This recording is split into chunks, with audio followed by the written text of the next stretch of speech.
Assalamualaikum warahmatullahi wabarakatuh. Halo warga Semanika semuanya, perkenalkan nama aku Istisnawati dari kelas 12 TKJ 1, berasal dari sekolah SMK Negeri 1 Majalengka. Jadi pada kesempatan kali ini aku bakal presentasi tentang sistem keamanan jaringan pada kasus peretasan 330 juta data Dukcapil Kemendagri yang berhasil dibobol. Apa sih sistem keamanan jaringan itu? Jadi, sistem keamanan jaringan adalah proses untuk mengidentifikasi dan mencegah pengguna yang tidak sah dari suatu jaringan komputer. Nah, tujuannya tentu saja untuk mengantisipasi risiko ancaman berupa perusakan bagian fisik komputer maupun pencurian data seseorang dan penuntasannya pun tak jelas. Selain itu, bidang keamanan cyber yang berfokus pada perlindungan jaringan dan sistem komputer dari ancaman cyber dan serangan cyber internal maupun eksternal. Mengapa sih bisa dibobol? Nah, jadi Alphonse Tanujaya menduga jutaan data yang ada di server Kemendagri itu tidak dienkripsi sesuai standar yang baik. Kalau itu dilakukan, maka ratusan juta data tersebut tidak bisa dibaca ataupun meskipun berhasil dibobol gitu ya, tetap tidak bisa dibaca kalau misalkan dienkripsi dengan baik. Sebab yang memiliki kunci enkripsi lah yang bisa membaca data. Untuk menelusuri kasus dugaan pencurian data di Dukcapil Kemendagri, Alphonse mengatakan caranya bisa dengan mendeteksi nomor induk pegawai atau NIP petugas yang menyimpan data tersebut. Pakar keamanan cyber Pratana Persada juga sependapat berdasarkan investigasi yang dilakukan lembaganya, yaitu Communication and Information System Security Research Center. Ratusan juta data tersebut berasal dari Disdukcapil. Apa saja sih yang diretas oleh peretas RRR itu? Nah, jadi sebanyak 111 kasus diantaranya tergolong kasus kebocoran data pribadi. Nah, setiap kasus ini bisa melibatkan hingga ratusan juta data pribadi penduduk. Mayoritas kasus kebocoran data yang ditangani Kemenkominfo itu merupakan kumpulan data pribadi yang tidak dienkripsi.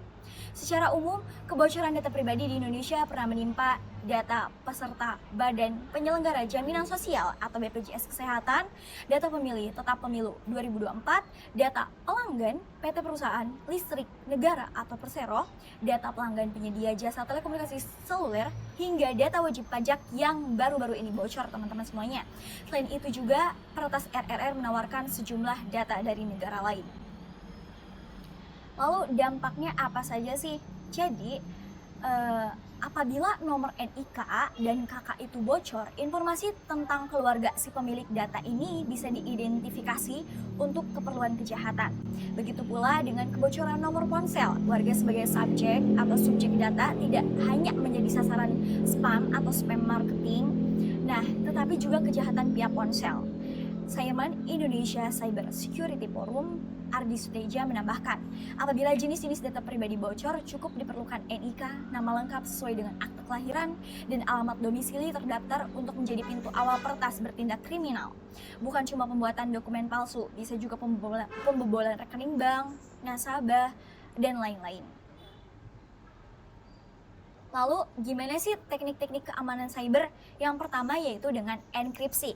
Nah, jadi enkripsi ini merupakan proses pengkodean data sehingga hanya pihak yang sah yang dapat mengaksesnya. Yang kedua yaitu token authentication. Nah, itu tuh untuk memverifikasi penggunaan agar bisa memberikan akses ke sistem atau aplikasi. Yang ketiga yaitu firewall. Nah, itu digunakan untuk memblokir serangan berbahaya yang dapat masuk melalui internet atau jaringan. Yang keempat yaitu dengan membackup data kalian semuanya untuk melindungi data dari serangan dan kerusakan sistem lainnya. Selanjutnya yaitu kesadaran keamanan cyber. Nah, yang pertama yaitu pendidikan terus-menerus, memperkaya pengetahuan mengenai keamanan cyber itu gimana, cara melindunginya gimana, dan lain-lain. Yang kedua yaitu dengan proteksi sandi kalian. Nah, menggunakan sandi yang kuat untuk melindungi hak akses dan data pribadi.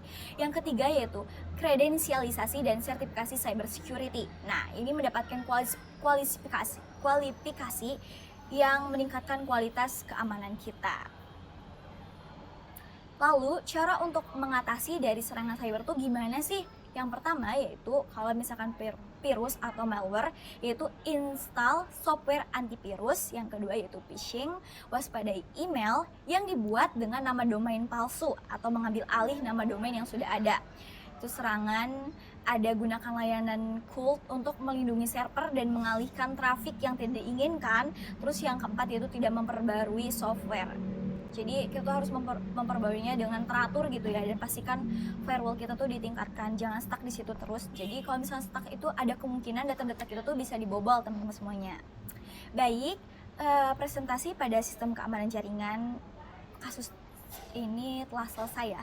Mohon maaf teman-teman semuanya bila ada kata-kata yang salah dan kurang dimengerti atau kurang paham oleh teman-teman semuanya. Teman-teman bisa search lagi di web lain, situs lain untuk mengetahui kasus ini gitu, untuk informasi lebih lanjut gitu. Mungkin dari aku sekian, mohon maaf ya. Terima kasih sebelumnya. Wassalamualaikum warahmatullahi wabarakatuh.